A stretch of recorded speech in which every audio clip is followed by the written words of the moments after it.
Maka Zofar, orang Naamah, menjawab, oleh sebab itulah, pikiran-pikiranku mendorong aku menjawab, karena hatiku tidak sabar lagi.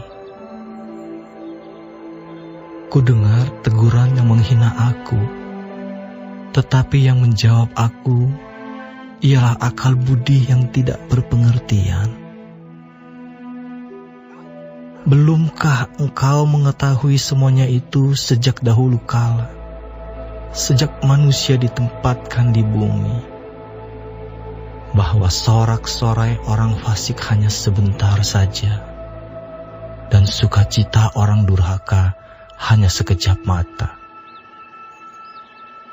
Walaupun keangkuhannya sampai ke langit, dan kepalanya mengenai awan, namun seperti tahinya, ia akan binasa untuk selama-lamanya.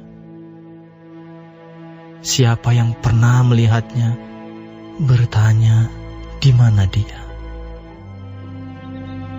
Bagaikan impian, ia melayang hilang, tak berbekas, lenyap bagaikan penglihatan waktu malam. Ia tidak lagi tampak pada mata yang melihatnya, dan tempat kediamannya tidak melihatnya lagi. Anak-anaknya harus mencari belas kasihan orang miskin, dan tangannya sendiri harus mengembalikan kekayaannya. Tulang-tulangnya boleh penuh tenaga orang muda, tetapi tenaga itu pun akan membaringkan diri bersama dia dalam debu. Sungguh pun kejahatan manis rasanya di dalam mulutnya, sekalipun ia menyembunyikannya di bawah lidahnya, menikmatinya serta tidak melepaskannya, dan menahannya pada langit-langitnya. Namun berubah juga makanannya di dalam perutnya, menjadi bisa ular tedung di dalamnya. Harta benda ditelannya, tetapi dimuntahkannya lagi. Allah yang mengeluarkannya dari dalam perutnya. Bisa ular tedung akan diisapnya, ia akan dibunuh oleh lidah ular. Ia tidak boleh melihat batang-batang air dan sungai-sungai yang mengalirkan madu dan dadi. Ia harus mengembalikan apa yang diperolehnya dan tidak mengecapnya. Ia tidak menikmati kekayaan hasil dagangnya, karena ia telah menghancurkan orang miskin dan meninggalkan mereka terlantar. Ia merampas rumah yang tidak dibangunnya. Sesungguhnya, ia tidak mengenal ketenangan dalam batinnya, dan ia tidak akan terluput dengan membawa harta bendanya. Suatu pun tidak luput daripada lahapnya.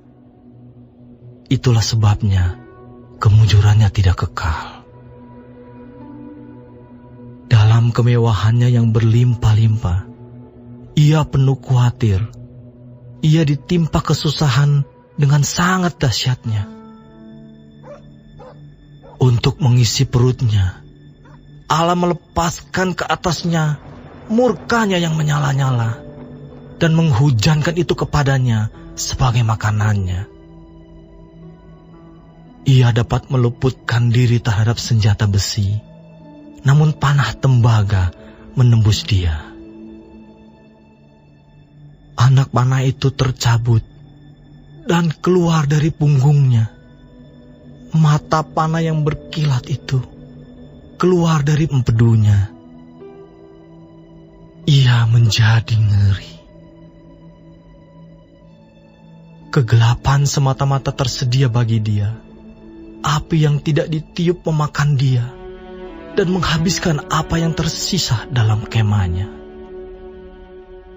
Langit menyingkapkan kesalahannya, dan bumi bangkit melawan dia. Hasil usahanya yang ada di rumahnya diangkut.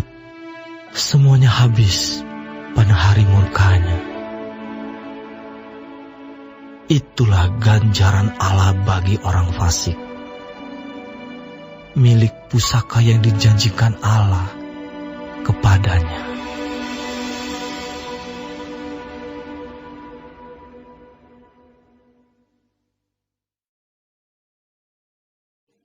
Shalom semua jemaat Tuhan, kembali kita di dalam pendalaman Alkitab Clear Sight. Sekarang kita sudah memasuki kitab Ayub 20. Tuhan Yesus memberkati. Pernyataan yang disampaikan Jopar di pasal ini perlu kita simak dan patut kita perhatikan agar kita insaf dari dosa-dosa kita. Di mana Jopar menyampaikan bahwa kesuksesan orang jahat itu pasti berlangsung singkat.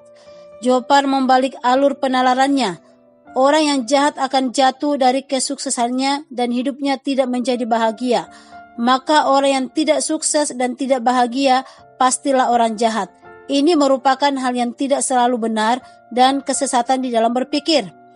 Dalam kehidupan kita sebagai umat beriman, Alkitab mengajarkan bahwa Tuhan akan menghakimi seluruh umat manusia, termasuk orang-orang jahat. Sebagaimana yang diutarakan Jopar, Tuhan tidak memanggil kita untuk menggantikan Dia menjadi sang hakim bagi orang-orang di sekitar kita, siapa yang baik dan siapa yang jahat. Tuduhan Jopar kepada Ayub itu tidaklah benar, sebab Ayub menderita bukan karena kejahatannya, walaupun ucapan Jopar ini tidak tepat kepada Ayub.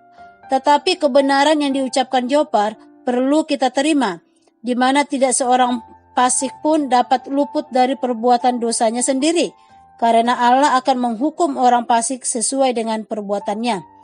Dosa pasti mendapatkan balasannya. Jangan biarkan perbuatan buruk orang lain melunturkan iman percaya kita. Masalah dan kegagalan adalah kenyataan hidup, tetapi selalu ada penghiburan Allah kepada kita. Lewat kehidupan Ayub, kita melihat bagaimana Tuhan selalu menyertai Ayub sampai akhir dan menyertai kita juga. Allah Immanuel. Amin. Tuhan Yesus memberkati.